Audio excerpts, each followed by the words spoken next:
Olá pessoal, eu sou Giovana, sou analista de processos na EPROC e eu vou mostrar para vocês aqui alguns exemplos de mapeamento de processo. Eu queria começar mostrando para vocês aqui o portal de dados abertos, tá? Hoje, como vocês viram ali no módulo 4, esse é o nosso repositório de gestão de processos do Estado.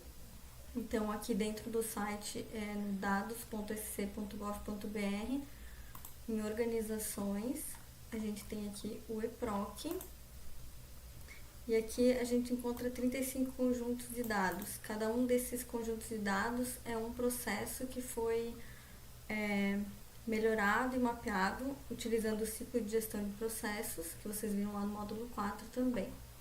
Então, se vocês clicarem aqui, vocês conseguem ver a instrução de trabalho, o diagrama do processo e algumas informações aqui sobre o responsável e contato. Então, aqui vocês podem consultar outros exemplos de processos, né, que, se vocês tiverem interesse em ver.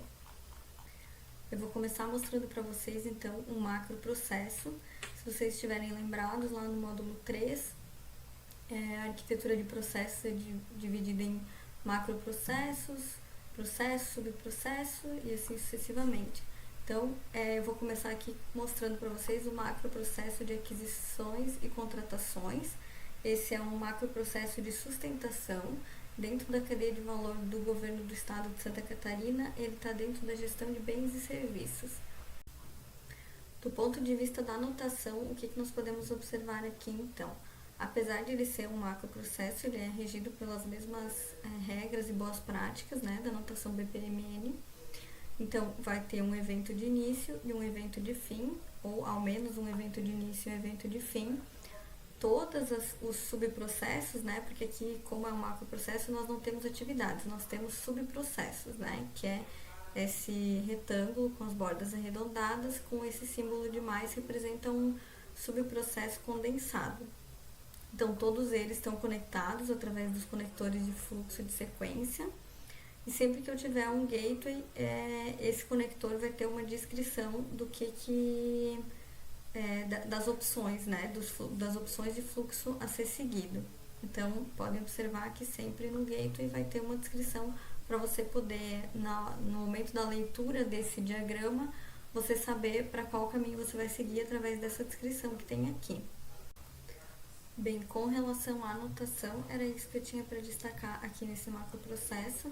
Depois vocês podem ficar à vontade para consultar, para ver ele com mais detalhes.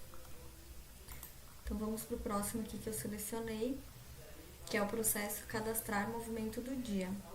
Esse é um processo, tá? Não estamos mais falando de macroprocesso, e sim processo. Ele também é um processo de sustentação e ele fica na gestão orçamentária e financeira dentro da cadeia de valor do Estado. Então, o que a gente pode observar em relação à anotação aqui?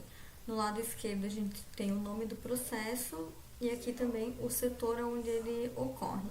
Nesse caso, o processo ocorre inteiramente no mesmo setor e é por isso que a gente tem apenas uma piscina e não tem raias. Esse processo ele faz parte de um macroprocesso. Então, nesse macroprocesso ocorre o pagamento da despesa e que desencadeia, então, esse processo de cadastrar o movimento do dia. Então, nós temos aqui um evento de início, com a descrição de despesa paga, e um evento de fim, né, movimento do dia cadastrado. Sempre é importante vocês observarem que o evento de saída, ele deve ter alguma relação com o nome do processo. Isso é uma forma de facilitar, na verdade, a nomeação do processo. Muitas vezes, dar o nome ao processo é uma coisa que gera dúvida, mas o nome do processo está intimamente relacionado com o início e o fim do processo. Então, a gente conseguindo delimitar aonde o processo inicia e termina é uma forma de facilitar para a gente nomear esse processo.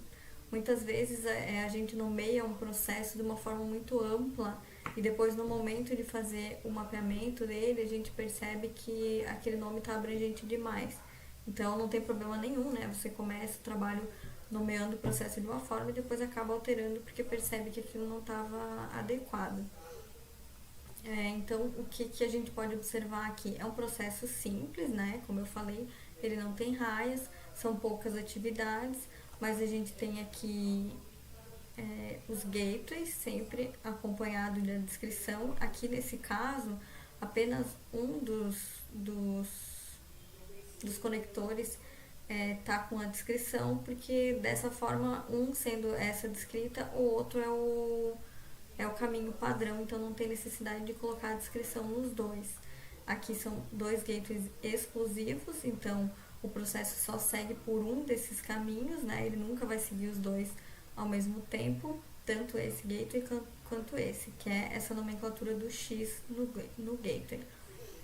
Aqui nesse processo a gente utilizou essas caixas de comentários para colocar alguns comentários que foram considerados pertinentes pelos donos do processo, então não tem problema nenhum. É só interessante evitar de colocar muito desse tipo de comentário, que pode acabar prejudicando a visualização, às vezes acaba ficando muito carregado.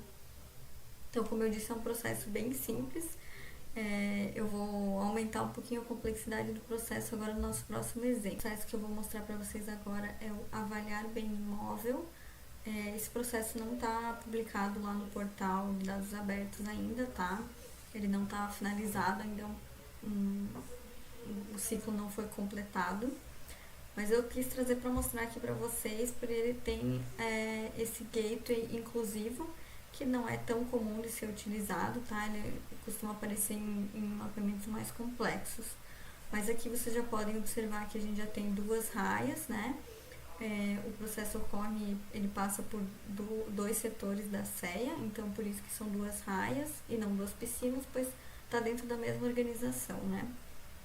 Então, novamente, evento de início. Aqui nesse caso nós temos dois eventos de final.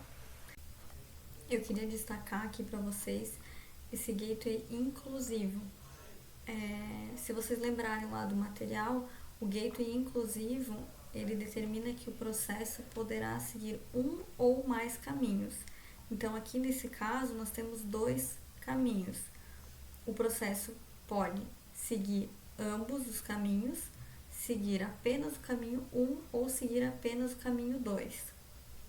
É importante destacar também que, diferentemente do gateway exclusivo, que é o mais utilizado, esse gateway inclusivo, ele precisa ter um símbolo de abertura e um símbolo de fechamento, vamos dizer assim.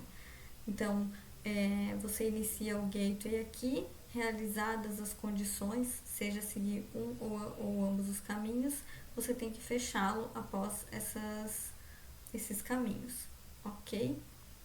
Acho que era isso também com relação a esse processo. Só queria destacar um pouquinho aqui sobre o gateway inclusivo, que ele é um pouquinho mais raro, digamos assim, não é tão utilizado.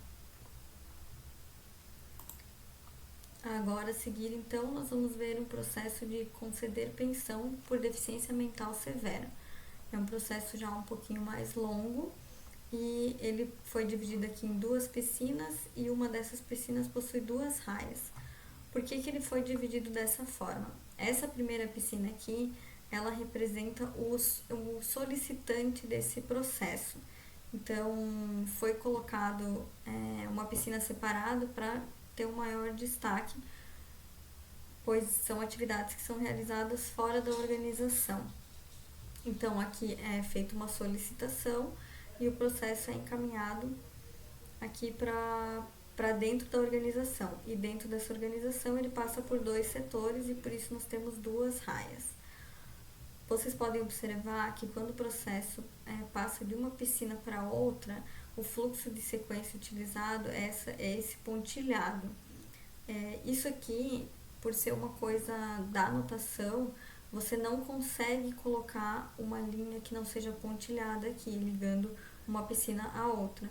Automaticamente, quando você tentar conectar uma atividade ou um evento de uma piscina para outra piscina, ele vai criar esse fluxo pontilhado, ok? Então, aqui nós temos também os gateways exclusivos e aqui aparecem também alguns eventos intermediários que eu quero mostrar para vocês. Existem diversos tipos de eventos intermediários. Nós optamos nesse curso por não abordar, não nos aprofundar nesses aspectos, por ser um curso introdutório, então um primeiro módulo, digamos assim, nós preferimos passar outros conceitos relativos a BPM e uma parte mais simples da anotação. Então, eu vou citar aqui só como exemplo, para vocês saberem que existe, terem uma noção como é utilizado o evento intermediário, mas não vamos nos aprofundar muito, tá bem? Então, o primeiro evento intermediário que aparece aqui nesse processo é o evento de envio de mensagem. Então, ele ocorre aqui através do portal. Esse solicitante vai preencher um formulário, anexar uma documentação e vai fazer o envio dessa solicitação através do portal. Então, por isso foi utilizado um evento de envio de mensagem, pois é como se fosse uma mensagem mesmo que é enviada do solicitante ao setor responsável pela análise desse processo. O outro evento intermediário que nós temos aqui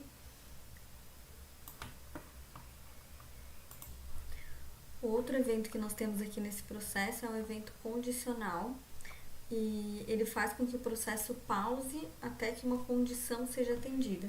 Então, nesse caso, a condição que deve ser atendida aqui é uma assinatura de um gerente, um diretor do setor. Então, como vocês podem ver aqui, a gente tem uma atividade que é solicitar assinatura, aí o processo vai aguardar a ocorrência dessas assinaturas para poder partir para a próxima atividade. Então, esse é um evento bem interessante e pode se encaixar em várias situações. Além disso, esse processo não tem muitas particularidades, ele não tem outros elementos que a gente já não tenha visto aí nos nossos eventos anteriores. Então, pessoal, com relação a exemplos de notação BPMN, era isso que eu tinha para passar para vocês hoje. A notação tem muitas outras particularidades, como eu falei, eventos intermediários existem diversos tipos, mas para vocês que estão iniciando agora, né, nós consideramos que o conteúdo que foi passado ali no material é suficiente, então não precisa se preocupar em utilizar esses outros elementos da notação que são mais avançados. Quem sabe num futuro próximo aí nós tenhamos um módulo 2 ou quem sabe uma oficina presencial. E aí a gente expande esses conceitos para vocês. Certo? Muito obrigada, espero que estejam gostando do curso e que continuem com nós até o final.